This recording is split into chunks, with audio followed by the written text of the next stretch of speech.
ہمیشہ سمجھوتا کرنا سیکھو، کیونکہ تھوڑا سا جھک جانا کسی رشتے کو ہمیشہ کے لیے توڑ دینے سے بہتر ہے۔ سب سے اچھی زندگی وہ بسر کرتے ہیں جو اپنی ضرورت پورا کرنے کے لیے اللہ کے سوا کسی اور پر بھروسہ نہیں کرتے۔ تمہارا رب ایک ہے، پھر بھی تم اسے یاد نہیں کرتے، لیکن اس کے کتنے بندے ہیں، پھر بھی وہ تمہیں نہیں بھولتا۔ جو دوسروں کے غم سے بے غم ہے وہ انسان کہلانے کا مستحق نہیں۔ بات ہمیشہ تمیز سے اور اعتراض دلیل سے کرو، کیونکہ زبان تو حیوانوں کے منہ میں بھی ہوتی ہے، مگر وہ علم اور سلیقے سے محروم ہوتے ہیں۔ جاہلوں کا طریقہ یہ ہے کہ جب ان کی دلیل مقابل کے آگے نہیں چلتی تو وہ لڑنا شروع کرتے ہیں۔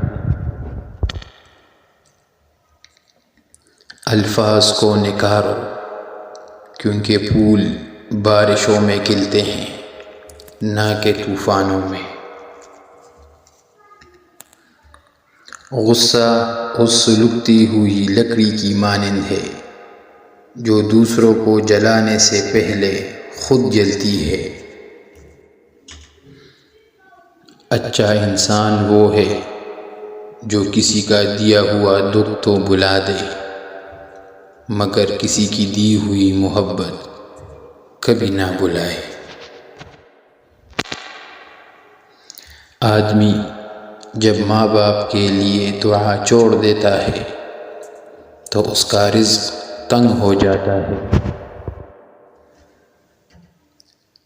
رسول اللہ صلی اللہ علیہ وسلم نے فرمایا، ایک دوسرے کو تحفے بھیج دیا کرو، کیونکہ اس سے کینہ دور ہوتا ہے۔ رزق بڑھانے کے 4 طریقے ہیں۔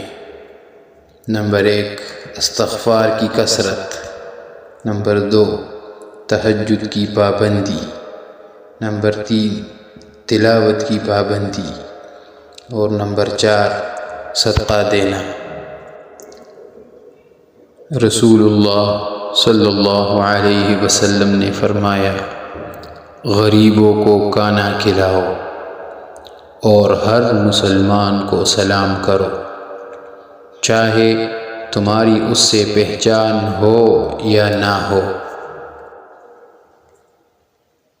گفتگو ایک ایسا عمل ہے جس کی وجہ سے انسان لوگوں کے دلوں میں اتر جاتا ہے یا لوگوں کے دلوں سے اتر جاتا ہے۔ دل کے اندر اتنی جگہ پیدا کرو کہ تمہارے اس دل میں لوگوں کے راز سما جائے۔